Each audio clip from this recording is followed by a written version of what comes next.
most people operate from fear of loss than they do potential of gain.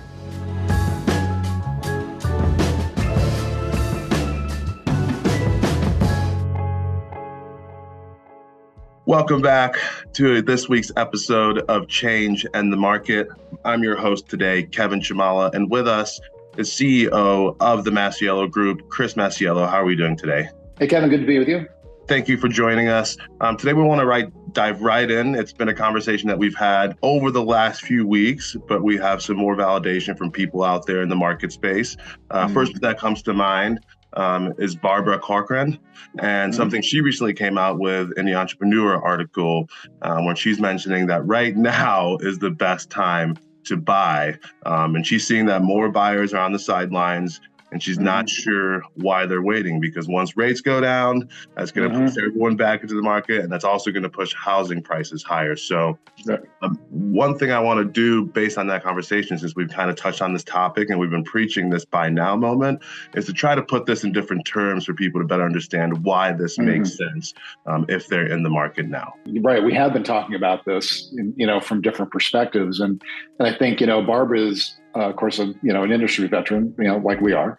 And, her take on it really was, people are afraid. Well, I'm going to kind of do a little bit of a different angle on this, is that one of my favorite authors, lecturers, and kind of business pundits is a gentleman named Simon Sinek, S-I-N-E-K. And Simon developed the Know Your Why. And so you can look him up, and if you haven't seen it, he's got, I believe, still the most watched TED Talk in all of the TED Talks, which is called Know Your Why. And it's fabulous. Every TED Talk is about 17 minutes, so it's not going to, it's not going to break your day. But watch that. But there's one thing that he developed was this law of diffusion of innovation. And basically what it says, I'm going to kind of paraphrase, right? It's basically what it says is that you have innovators, you have early adopters, and then you have the early majority. And that is roughly, so think about this as a curve of a trend, right? And the first half of the curve are your innovators, your early adopters, and your early majority. That's the first half of the curve, of a trend curve. And that group are the ones that get the most amount of benefit out of a trend. Then the second group are basically your later majority and your laggards, and they get little benefit. I'm not to say they don't get any, but they get less, right? And roughly it's a 50-50 split, right? So your late majority and your laggards equal 50%, right, of a consumer or buying or a trend, and your innovators, early adopters, and early majority get the most benefit. And so that's what we're in. We're in kind of a curve. And so if you can understand it that way, that if you took the curve and you cut it in half, then the first 50% of the consumers in the trend are going to get the benefit, and the other 50%, well, probably not so much.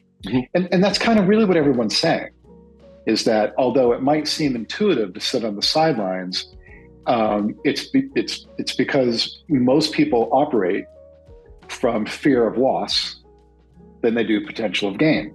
And that's another term called loss aversion, where our natural bias as a species, when there's a change in the environment, we immediately go to loss aversion, and our bias is towards not looking for the opportunity, but really looking for the threat, right? Absolutely. And so that's why you have the expression is that people are more motivated by the fear of loss than you are the potential of gain. And you kind of look at it like this, right? Yeah. If I told you, what's going to motivate you more? You're going to make $5 or you're going to lose $5. Right. It's a natural good instinct, right? You're like, I don't want to lose that. yeah, right. Well, I already have the $5. I don't want to lose it, right? As opposed to what happens if I could double my money? Correct. And so we all kind of come by this naturally. And so you have to kind of like walk yourself through it. And I think that's kind of what the environment we're in right now, is that like intuitively, or I shouldn't say intuitively, how people are programmed, okay, is basically fear of loss versus potential of gain. And right now, this is all potential gain time. And the people who understand the potential gain, all right, are going to be that first group, that first 50% roughly in the trend curve, right? When you cut it in half, that first 50%, right? They're the potential of gain group. That second, okay, is fear of loss group. And I think a few key points there, right? Like one, if you're trying to time where you're going to be in that early or late, as we've talked about before, you're going to be late. Forget it. Right. But I think what I really want to dive into, which is a piggyback or continued conversation from what you and Payne discussed last week, which a word you said there is understand, right? So when I hear understand, that it's informing yourself or educating yourself. So maybe this leads us into a little bit of the last portion of this conversation, which is, you know, what is that trade secret, right, to help you in your business or as a consumer to make sure that you can take advantage of that opportunity? Well, certainly as a consumer, understanding that the benefit comes to the people who are the innovators, the early adopters, right, and the early majority, right, the 50%. Sitting on the sidelines, although there are times when sitting on the sidelines does make sense, there's not a lot. Right. Once you know that there's a solid trend, okay, it's over. You've missed the opportunity. That's the reason why you can't, like just what you were saying, that's why you can't time markets. Yep. Because by the time it's obvious, everybody else has figured it out, and you're just not with the crowd, and there's less opportunity. Yep. So that's one thing. So kind of understanding that. I think as far as, being an agent, and this will be true just anywhere in the country, right? Is that knowing we talked about last week about macro, understand the macro economy, and then understand the microeconomy, right? So one national, one's local, and being able to talk so fluently about it that it's almost like you were telling your life story. Okay. Like you could just talk fluently about it. Like I grew up in this town, and then I went to this elementary school, and then I went to this middle school, and then my parents, right, we used to vacation, all that. Like you want to be able to get that down about understanding of the marketplace so that you're talking in such fluency, okay, that you're able just to tell this connected story. And then I think dropping in things like the law of diffusion of innovation, right? Now that's kind of technical, however, but understanding it that way, right? You don't have to use that term, but understanding it in ways that, well, the way the market is structured right now, the people who are getting in now are going to have the most amount of gain down the road.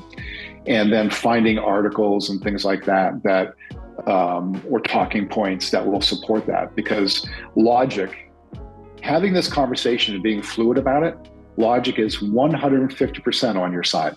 No, 100%. I think that will help, right? Because it's difficult to assume that the end consumer is going to do all the work, all the legwork to educate themselves on the market, what's happening with home prices and interest rates and things of that nature. Right. So as an agent, being fluent in these conversations or in this information and being able to provide that in a way that's digestible to your clients helps alleviate that fear of going in the market, right? And we talked about this last week. We want to be able to tell a story, right? In your words. And then I think the other thing, which we really didn't talk about last week, but I think as a professionals, we all have these stories about the people who really benefited by the decisions they've made. And I think you can drop those stories in, without, certainly violating any privacy or anything like that. You can leave names out, but, I had a client who made this decision and this is how it turned out for them. Because there are really amazingly good stories. There are very few bad stories. They're almost all good stories right now. We tell ourselves stories in order to live, right? And so it's a great way to help inform not only the clients, but really anyone that's interested in this conversation of the housing market and what's happening, how they can take advantage of it. I think those are great tidbits that we gave our audience here today. Yeah, well, thanks. Yeah, and watch, and just what I'd encourage everybody is to go to TED Talks. You just go to YouTube And you can just with Simon Sinek, Sinek, and it'll pop right up. Know your why, and it'll be the best 17 minutes you've spent. I love it. I love it. That's a great way to close it. Thank you, everyone, for your time today. Thank you, Chris, for joining us, giving us some great informational, educational resources to point our audience to, and also informing them on the current state of the housing market and why it's important to not be fearful of this time and take those advantage of those opportunities. So another great episode. Please like, subscribe, share with your friends, your colleagues, your clients. And we will see you next week for another episode of Change the Market. Thank you, Chris. Yeah, good to be with you, Kevin. Good to be with everybody. Take care.